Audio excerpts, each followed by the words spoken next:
Arsenal have had some real gems over the years who never really got the praise they deserved.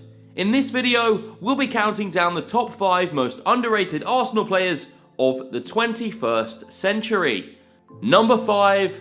Sylvain Wiltord. Wiltord was a brilliant forward during his heyday. He was signed by Wenger in 2000 after he helped Bordeaux win the Ligue 1 title in 1999, winning the Golden Boot on his way.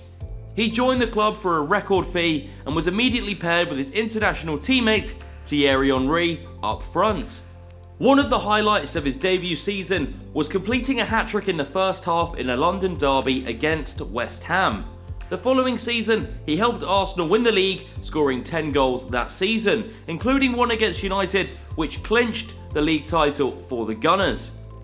He was an integral part of that invincible squad in 2004, but the presence of more talented and more successful forwards in Henry and Dennis Bergkamp made many fans and journalists always leave Wiltord in the background. Number 4. Edu.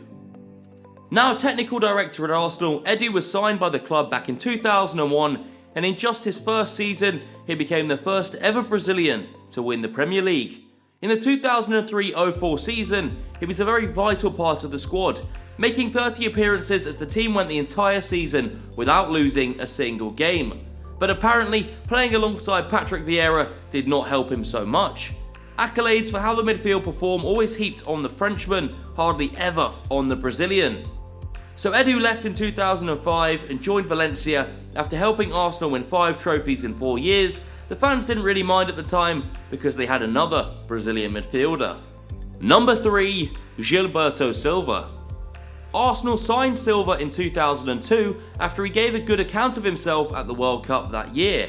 At the beginning of his career in England, he struggled to get playing time due to the presence of Edu in the midfield, but eventually he broke in and started to play more games.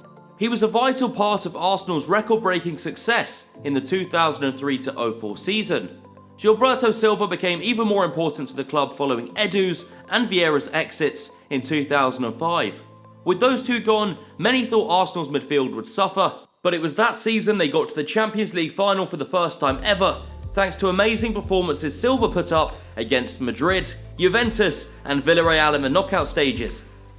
But things started to take a different turn the following season. He was 30, and so, as was Wenger's policy for players that age and above, he was only offered a 1-year contract. Silva would then go on to lose his place in the first team to a younger Flamini and also lose faith in the gaffer. He eventually moved to Greece to join Panathinaikos in 2008. Number 2. Nwankwo Kanu.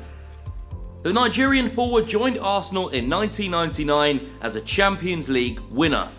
He was a fan favourite and he soon became known as a super sub, often coming off the bench to score important goals, including one in the North London derby. The following season, he single-handedly orchestrated a comeback against Chelsea with a 15-minute hat-trick. But despite all of that, the likes of Henry and Bergkamp were always preferred to the Nigerian, so he kept getting less and less game time until he eventually departed in 2004. Number 1. Santi Cazorla.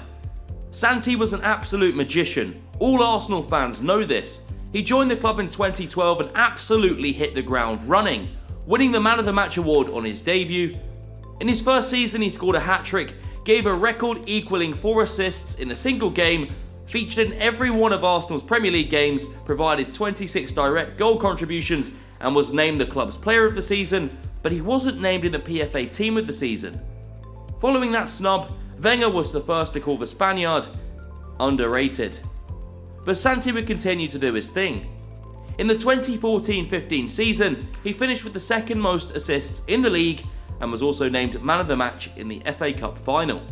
The following season, he was named Man of the Match in the game, which sealed second place for Arsenal in the league. He did all this and more in his 6 years at Arsenal, but was never named in the PFA or Premier League team of the season. A really damaging injury would force him to leave the club in 2018 without ever really getting all the credit Arsenal fans felt he deserved. Who do you think is the most underrated Arsenal player of the 21st century? Let us know in the comment section down below, and don't forget to like the video and subscribe to our channel.